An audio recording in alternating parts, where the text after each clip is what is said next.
దివ్యపీతాంబరధరః షడ్భుజైరుపలిక్షితః స్వపాదనకచంద్రాంశూర్ధ్వంసితాజ్ఞానకశ్మలః.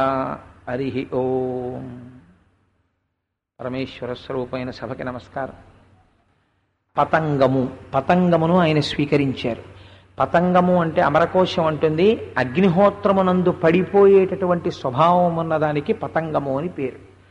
అగ్నిహోత్రాన్ని చూసి అది తినేటటువంటి వస్తువు అనుకుని, లేదా అది మనం సుఖం అనుభవించవలసినటువంటి స్థానం అనుకుని, దీపపు పురుగు ఏం చేస్తుందంటే, లేదా మిడత లేదా శలభము, పర్యాయ పదాలు వాడతారు సంస్కృతంలో దానికి.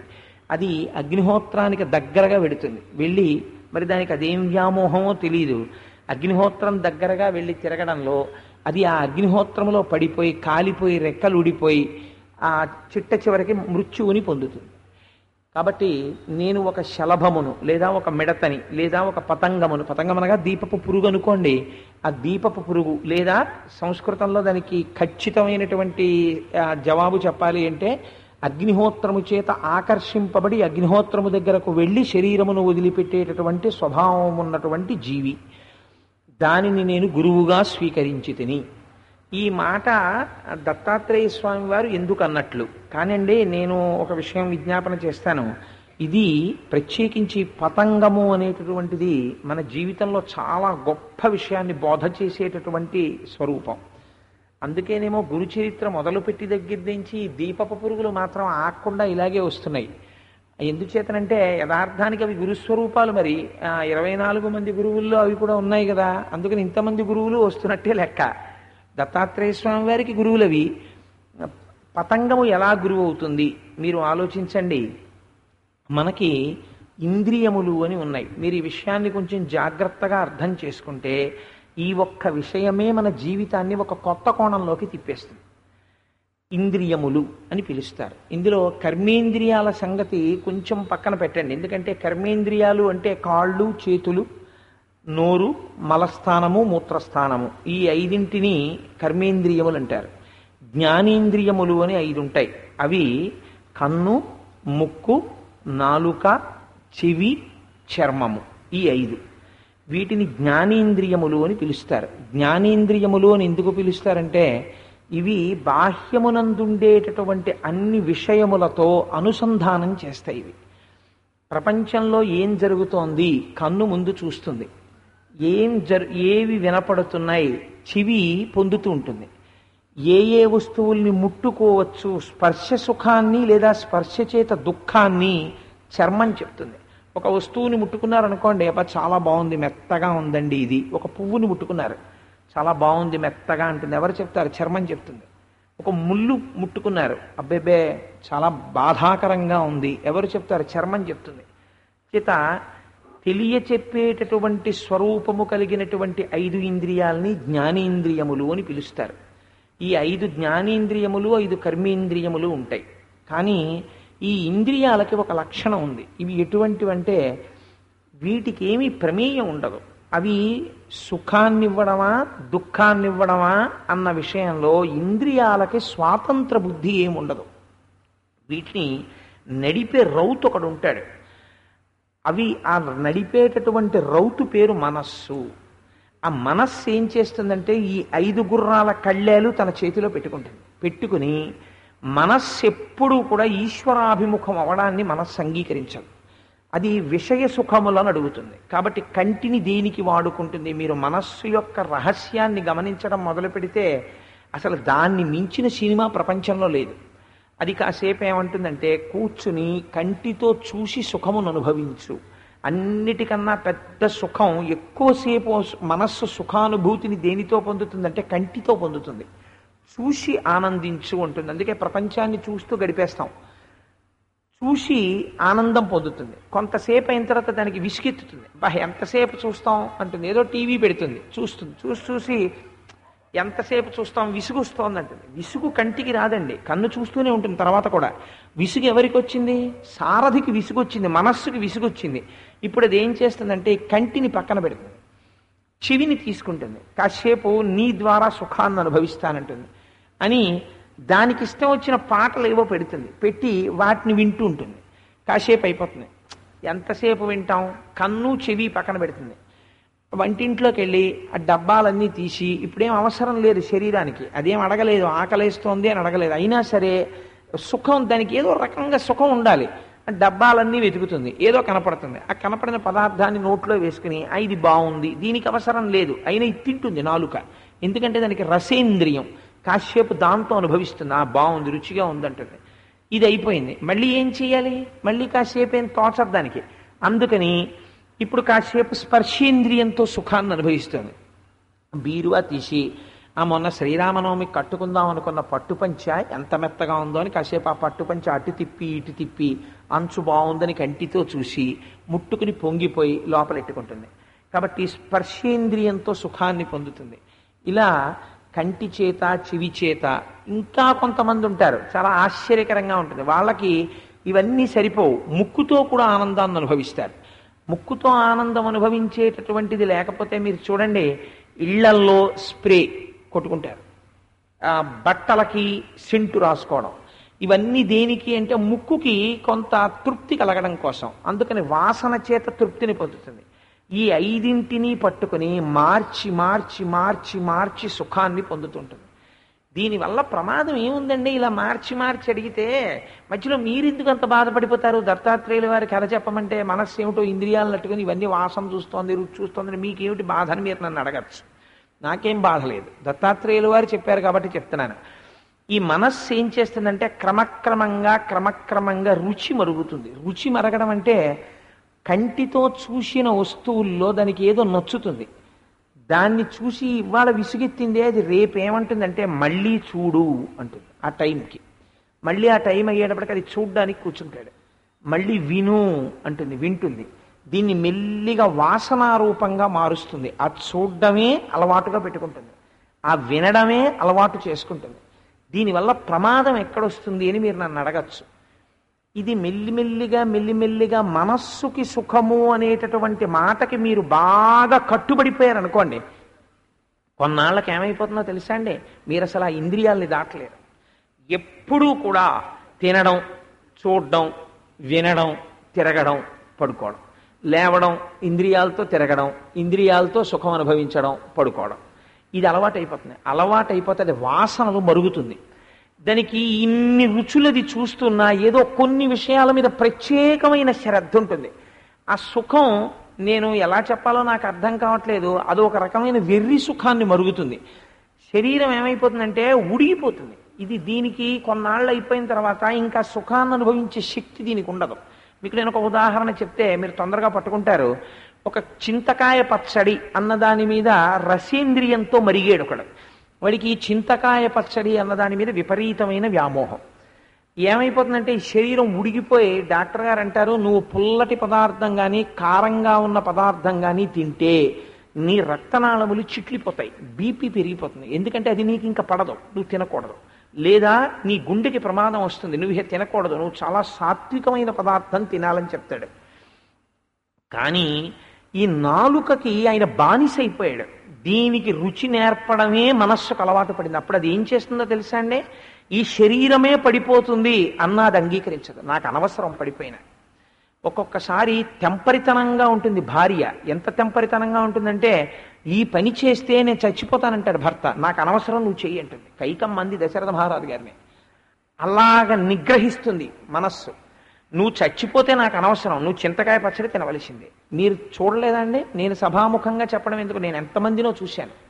ప్రత్యేకించి వృద్ధాప్యం వచ్చేసిన తర్వాత కొడుకు దెబ్బలాడతాడు, కోడలు దెబ్బలాడుతుంది, కూతురు దెబ్బలాడుతుంది, మనవలు దెబ్బలాడతారు. తాతగారండి మీకు పడదు, ఎందుకంటే మీరు ఎవరిని తినేస్తారు అంటాడు. పడకపోతే ఉంటాను ఏంట్రా అంటాడు. వేదాంతం దేనికి చెప్తాడో చూడండి, ఇంద్రియానికి వశుడవడానికి చెప్తాడు. తాతగారండి ఉపన్యాసానికి వెళ్ళండి అన్నారు అనుకోండి, పడిపోతానరా అంటాడు.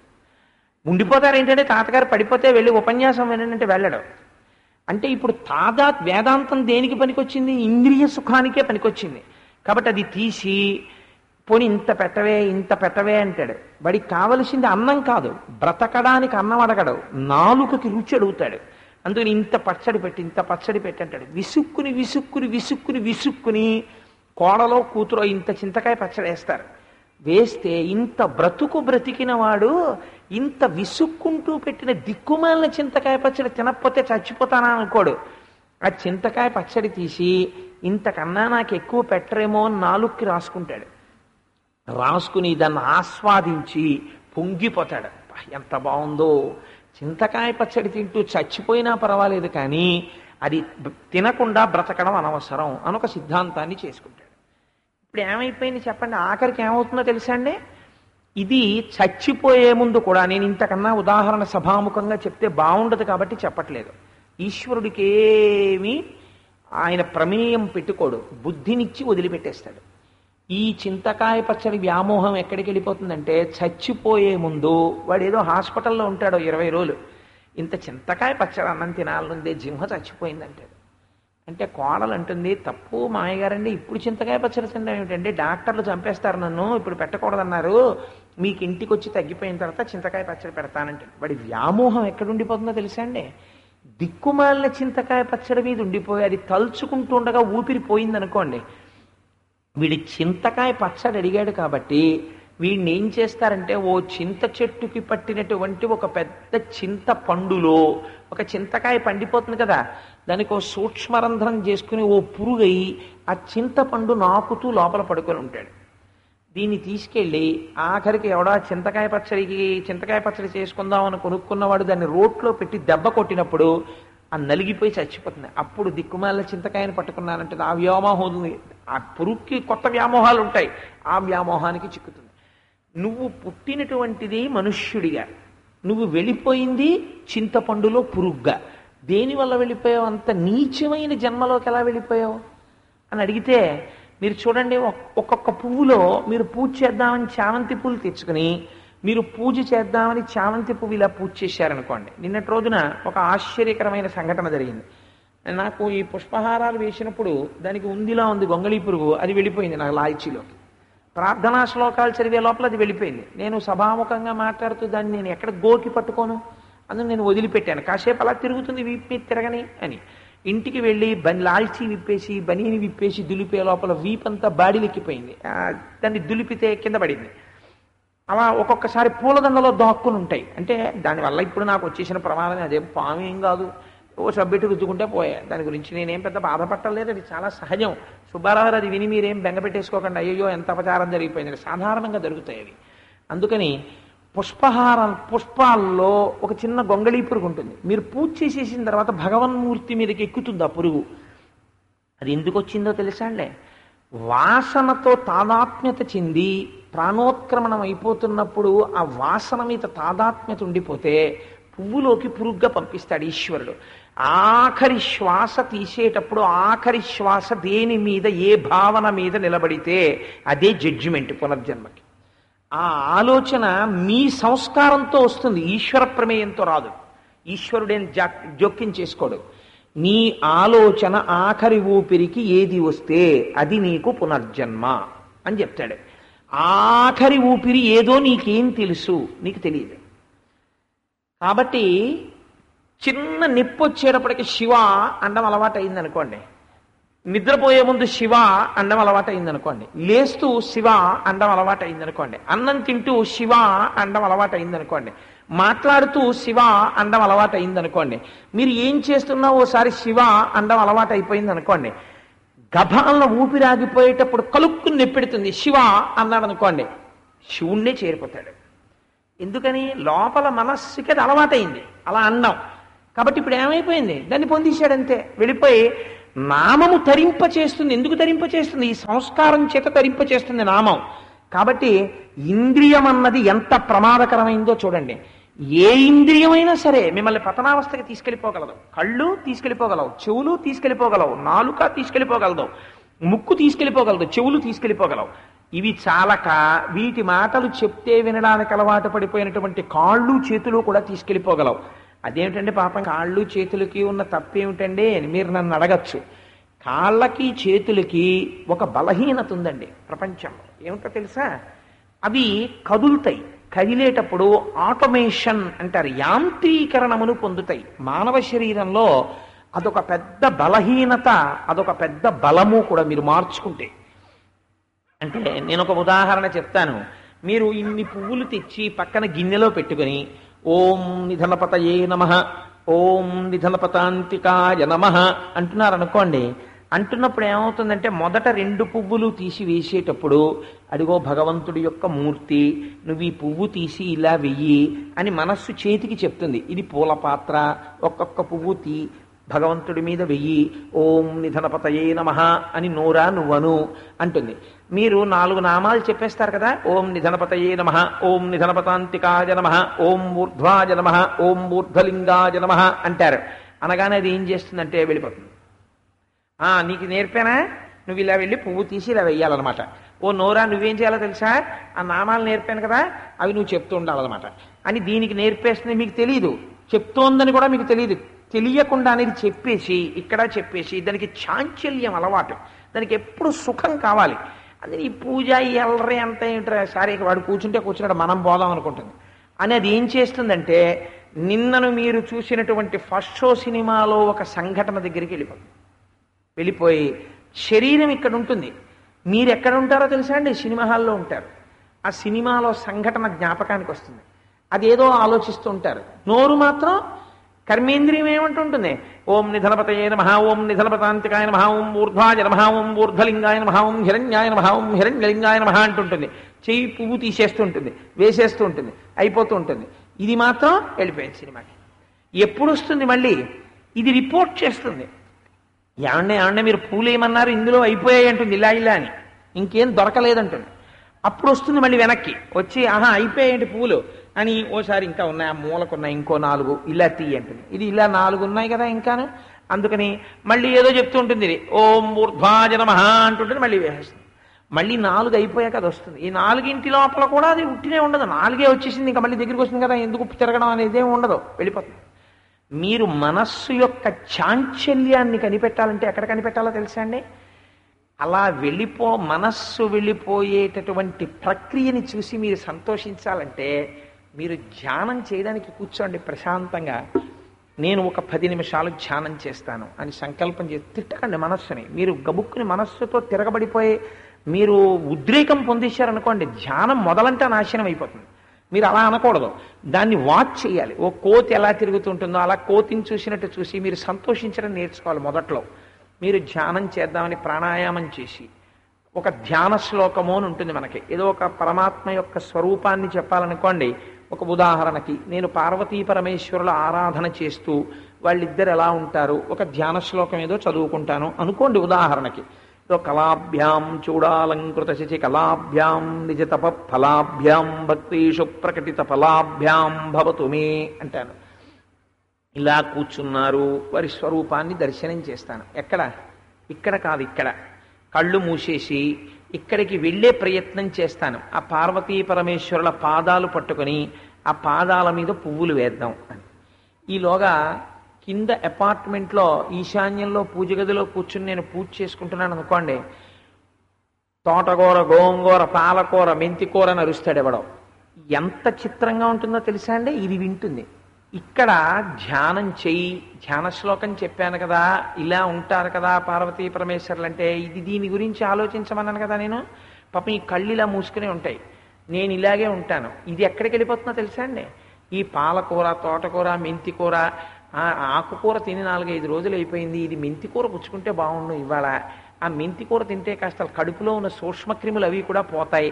ఒక్క 2 రూపాయలు మెంతికూర పుచ్చుకుని పప్పులో వేస్తే బాగుండు. ఇది విందో వినలేదో, ఎక్కడుందో, ఇంట్లోనే ఉందో వంటింట్లో ఉందో, టైంకి ఎక్కడో ఉంటుంది. ఇప్పుడు నేనేమో పిలిస్తే వీడి పూజ ఇంతేనా అనుకుంటుందేమో. ఇదంతా ఏమైంది, పైకి చూసేవాడికి ఎలా ఉంటుంది, ఆయన ధ్యానం చేసుకుంటున్నారండి అంటారు. ఆయన ఏం ధ్యానం చేస్తున్నాడు, మెంతికూర గురించి ధ్యానం చేస్తున్నాడు ఆయన. ఇది ఎవరికి తెలుసు, మీకు ఒక్కరికే తెలుసు, ఎవ్వరికీ తెలియదు. ఇప్పుడు మీరు మళ్ళీ వెనక్కి రండి, వచ్చి ఆల్ రైట్ నువ్వు జారిపోయావు, మెంతికూర దగ్గరికి వెళ్ళిపోయావు. నేను నీకేం చెప్పాను, నువ్వు పార్వతీ పరమేశ్వరుల దగ్గర నిలబడని చెప్పాను, నువ్వు వెళ్ళిపోయావు మెంతికూర దగ్గరికి. ఫోన్లే వెళ్ళిపోతే వెళ్ళిపోయావు, తప్పే ఉంది, నీకు నేను అలా అలవాటు చేసేసాను కాబట్టి నువ్వు వెళ్ళిపోతే తప్పే ఉంది. మళ్ళీ రా వెనక్కి.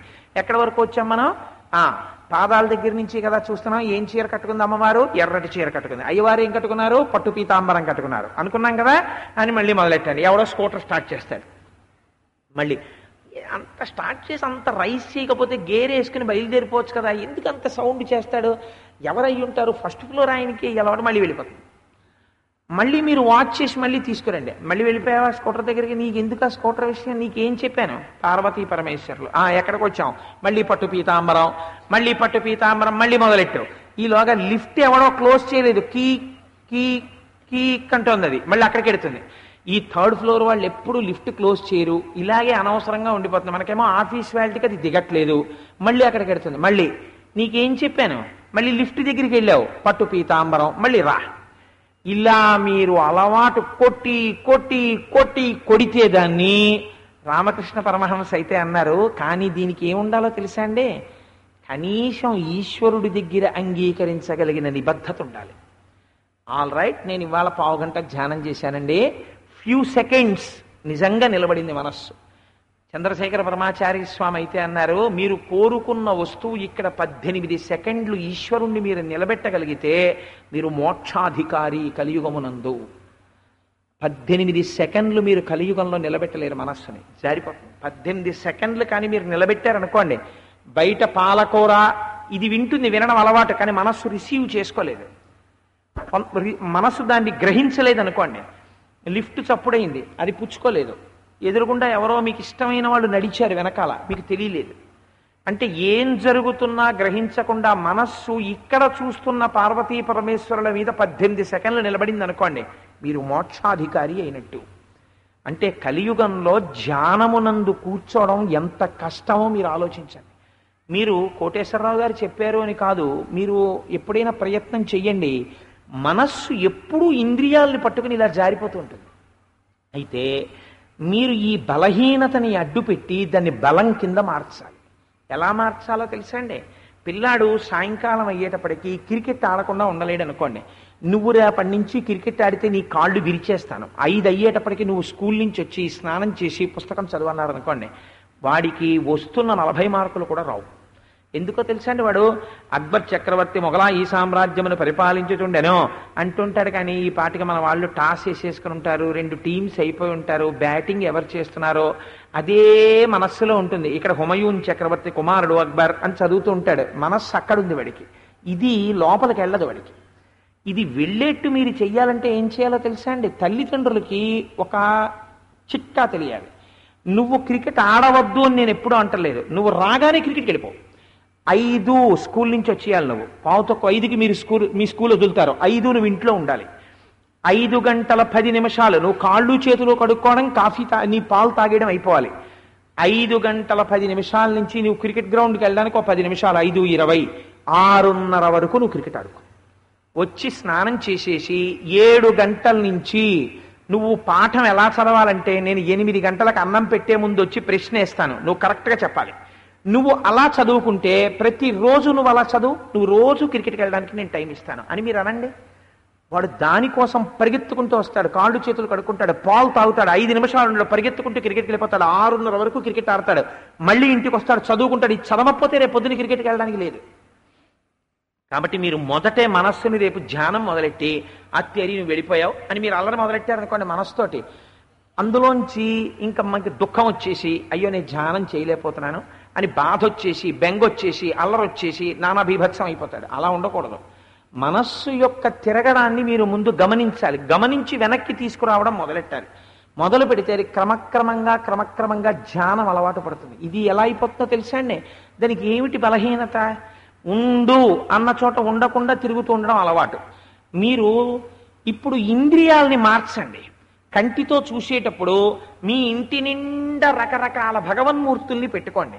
ఒక రకం మూర్తి కాదు, ఒక సీతారాములు, ఒక పార్వతీ పరమేశ్వరులు, ఒక చిత్ర విచిత్రమైనటువంటి మూర్తులు చూడగానే మీ ఇంటికి వచ్చిన వాళ్ళు, అబ్బాయి ఇది ఎక్కడదండి అని అడగాలి. అలాంటి మూర్తులు ఒక 15-20 సంపాదించి మీ ఇంట్లో అలంకారం చేసుకోండి.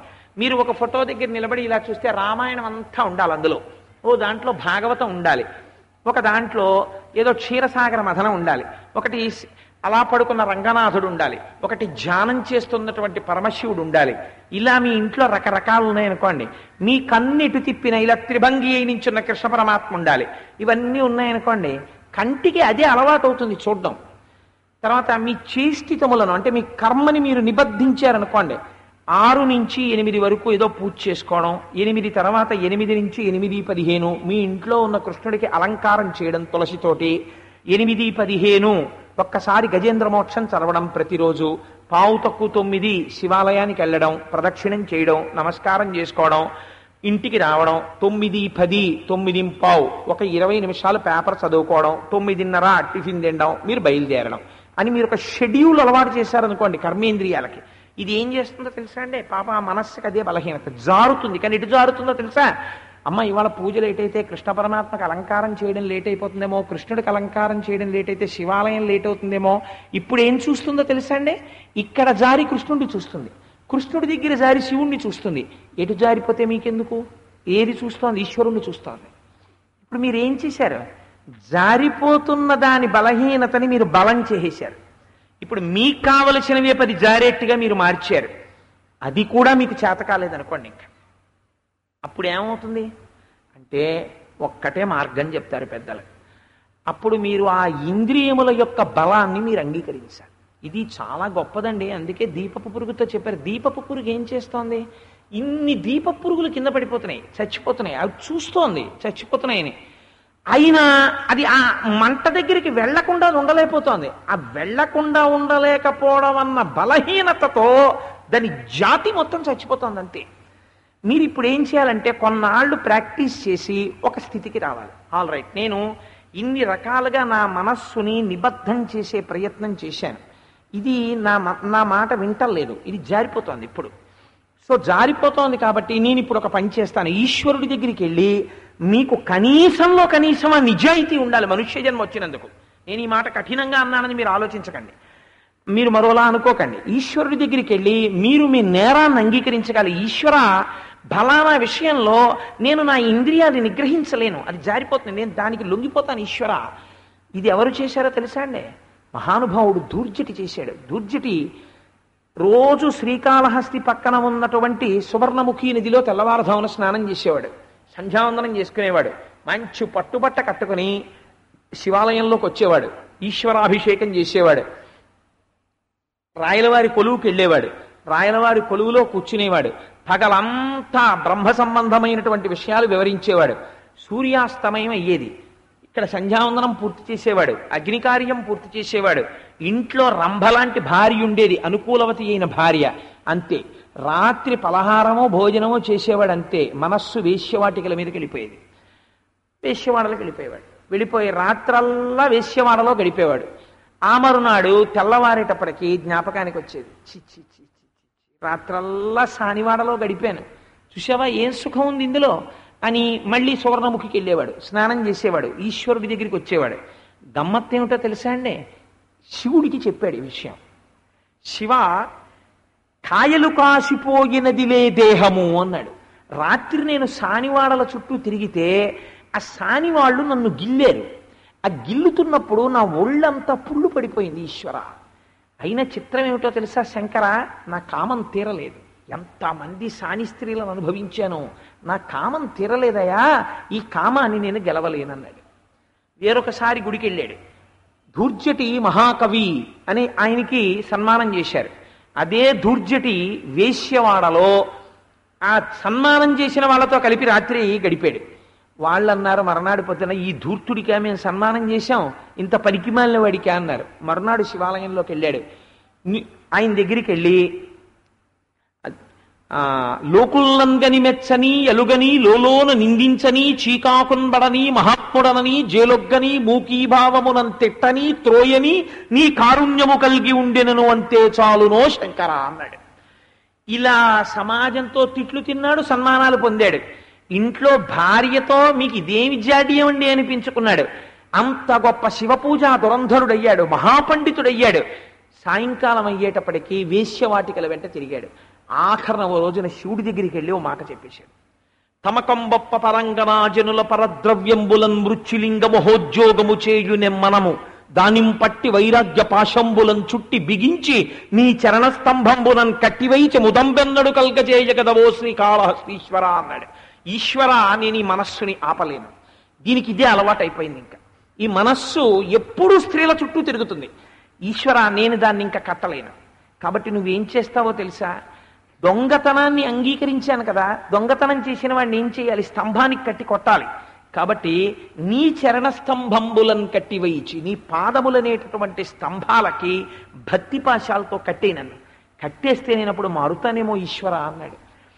మీరు శరణాగతి అంటే ఏమిటో తెలుసా అండి? మనం ఏ పూజ చేసినా ఆఖరణ శరణాగతి మంత్రం చెప్తాం.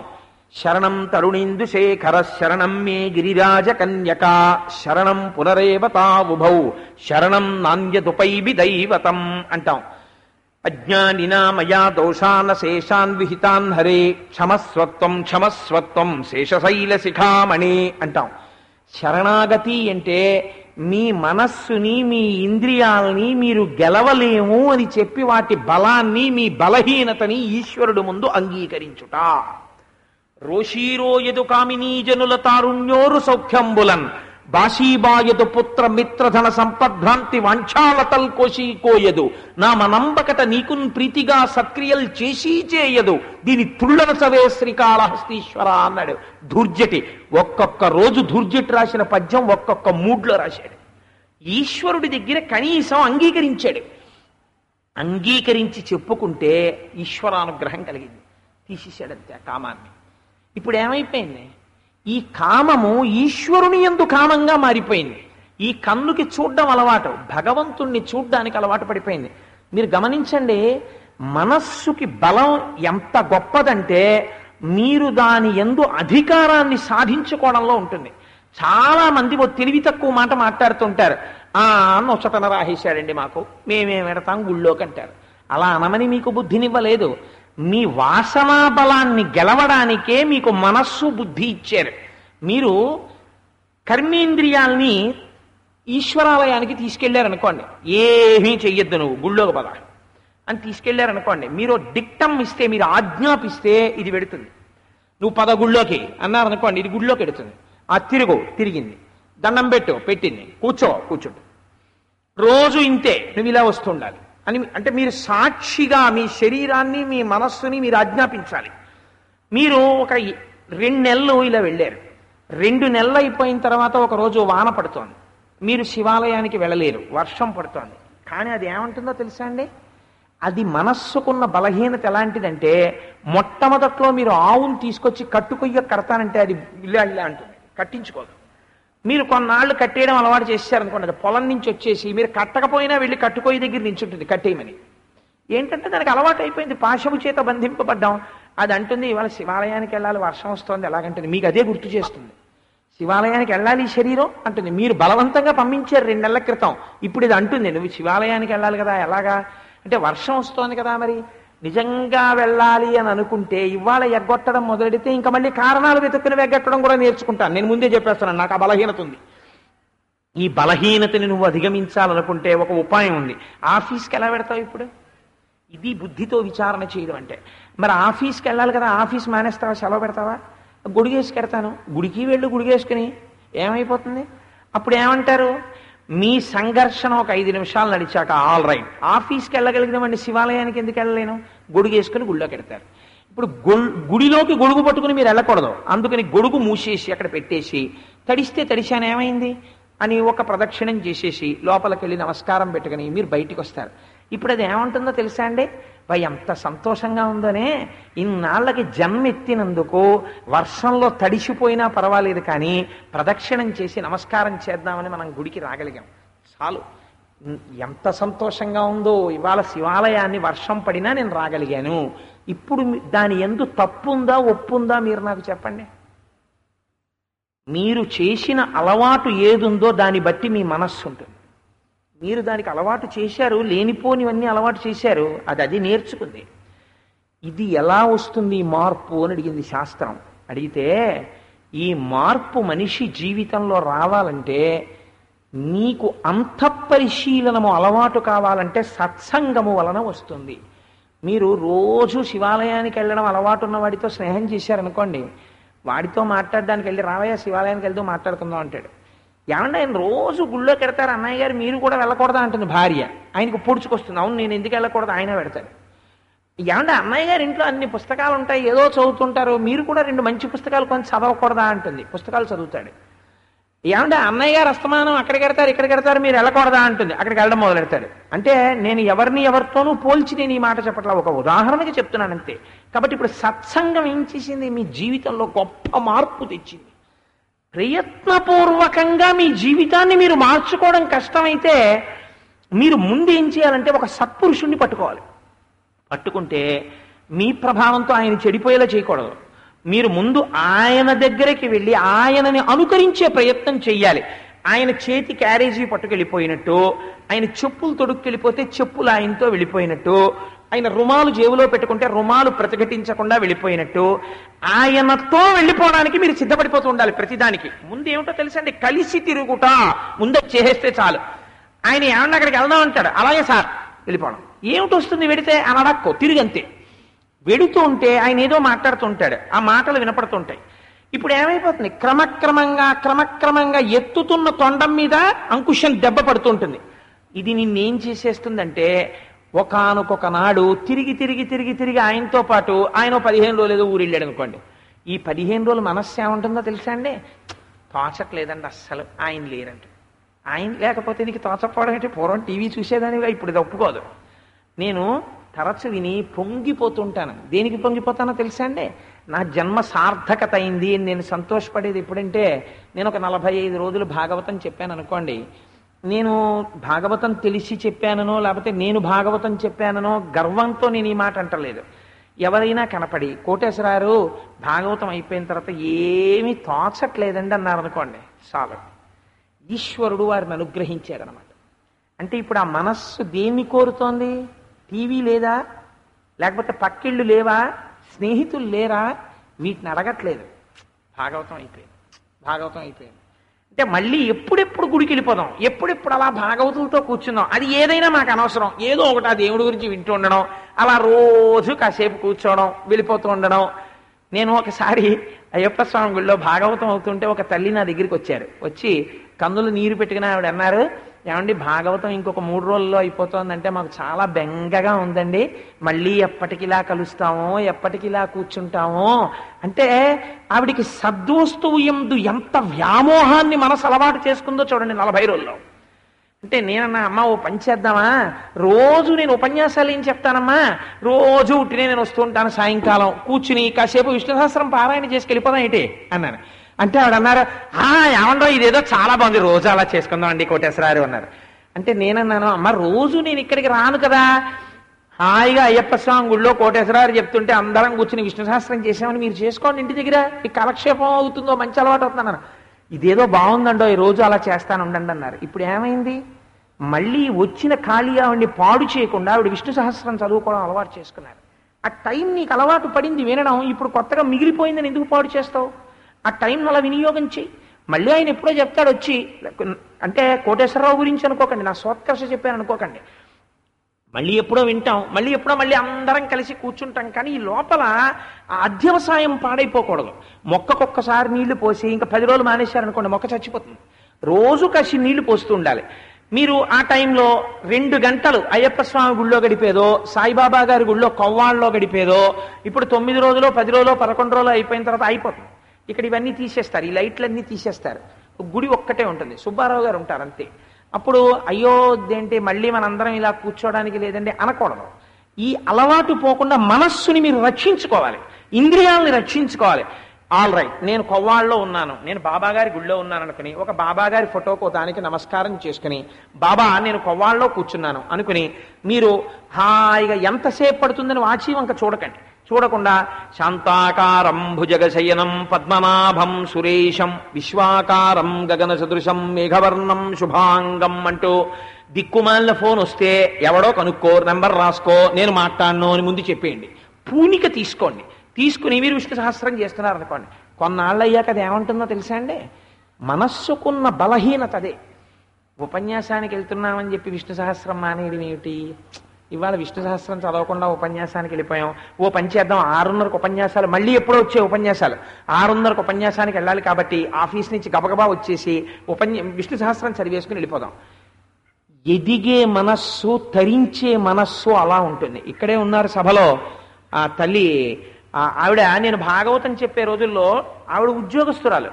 తెల్లవారుజామున 2 గంటలకి లేచి స్నానం చేసి 5 గంటల వరకు ఆవిడ నేను తర్వాత రోజు చెప్పబోయే ఘట్టాన్ని పారాయణ చేసుకుని అప్పుడు వంట చేసుకుని భర్తకి పిల్లలకి పెట్టుకుని ఆఫీస్కి వెళ్ళి సాయంకాలం వచ్చి ఉపన్యాసం విని 11ంటికి వెళ్ళి పడుకున్నారు. 45 రోజులు నేను ఉపన్యాసాలు చెప్తే 45 రోజులు ఆవిడ పారాయణ శ్రవణము కూడా చేసి ఆఖరి రోజున వచ్చి నాకు బట్టలు పెట్టి వెళ్ళారు. అంటే నేను బట్టలు పెట్టమని చెప్పట్లేదు. అంటే ఇప్పుడు ఏమైంది, విన్న వాళ్ళందరికన్నా పారాయణ కూడా చేయడంతో ఆవిడ ఇంకో 3 గంటలు ఎక్కువ వాడుకున్నారు టైంని. కాబట్టి it all depends as to how you manage your ఇంద్రియాస్, as to how you manage your మనస్. మీ మనస్సుని ఇంద్రియాలని మీరు ఎలా తిప్పుతున్నారు అన్న దాని మీద మీ ఉద్ధతి ఆధారపడుతుంది. వాటిని మీరు వశం చేశారనుకోండి, మనస్సుకు అప్పచెప్పేసి ఇది చూడడం, ఇది వినడం, ఇటు పరిగెత్తడం, అది క్రమంగా బలం ఎక్కువైపోతే ఏం చేస్తుందో తెలుసా అండి? మీరు బలవంతంగా తీసుకొచ్చో పురాణంలో కూర్చోబెట్టిన వాడు ఏమంటాడంటే వెళ్ళిపోవడానికి వాడికి సాక్ కావాలి. ఏముందండి ఇవన్నీ మేము ఎన్ని మాటలు విన్నామో మా ఊళ్ళో అని వెళ్ళిపోతాడు. కారణం ఏమిటో తెలుసా అండి? ఇంకొక దాని మీద వ్యామోహం లాగేస్తోంది, అందుకని ఇక్కడ కూర్చోలేడు వాడు. ఇది గెలవాలంటే కర్మేంద్రియాలని కూర్చోపెట్టాలి. ఇంద్రియములంటే అంత శక్తివంతమైనవి, పాడు చేసేస్తాయి. దీపపు పురుగులు దీపాన్ని చూసి కాలిపోయినట్టు కేవల ఇంద్రియ సుఖములే నువ్వు మరిగేస్తే ఆఖరికి జీవితం అంతా ఇంద్రియ సుఖములన్న అగ్నిహోత్రమునందు పడిపోయి నశించిపోతావు. అయిపోతుంది, టైం రోజున ఊపిరి అయిపోతుంది. అప్పుడు హీనమైనటువంటి ఉపాధిలోకి వెళ్ళిపోతావు. మళ్ళీ ఎన్ని కోట్ల జన్మలెత్తితేనో మనిషి జన్మలోకి వస్తావు. వస్తే మాత్రం మళ్ళీ సద్వాక్యం ఎక్కడ వినపడుతుంది? ఒక సత్పురుషుడు ఎక్కడ దొరుకుతాడు? భగవంతుడి పట్ల నీకు నిబద్ధత దొరకాలని ఎక్కడుంది? నువ్వు ఇంతకాలం బతుకుతావని నీకెవడు రాసిచ్చాడు? అయిన టైం అయిపోతోంది. నువ్వు చేసుకున్నదేమిటి? నువ్వు మూట కట్టుకున్నదేమిటి? ఇల్లు కట్టానంటున్నావు, డబ్బు సంపాదించానంటున్నావు, అద్దాచానంటున్నావు. నీ టైంలో ఎంత టైము భగవంతుడి కోసం వాడుతున్నావు? నువ్వు పోగొట్టుకున్నది ఏమైనా ఉంటే భగవంతుడి కోసం నువ్వు వదిలిపెట్టేసిన టైం ఏదుందో అదే నీ జీవితంలో నువ్వు పోగొట్టుకున్నది. భగవంతుడి కోసం ఉపయోగపడవలసినటువంటి సమయాన్ని వదిలిపెట్టి ఆ సమయంలో నువ్వు ఇంక ఏది పట్టుకున్నా జ్ఞాపకం పెట్టుకో, నీ పాపమేదో మళ్ళీ నీకు ప్రతిబంధకంగా వస్తోంది. వచ్చి నిన్ను భగవంతుడికి దూరం చేయడం ప్రారంభం చేసేస్తోంది. కాబట్టి చాలా తస్మాత్ జాగ్రత్త. ఈశ్వరుడు యందు పూనిక. మళ్ళీ పహరాహుషార్ అనుకుంటారు.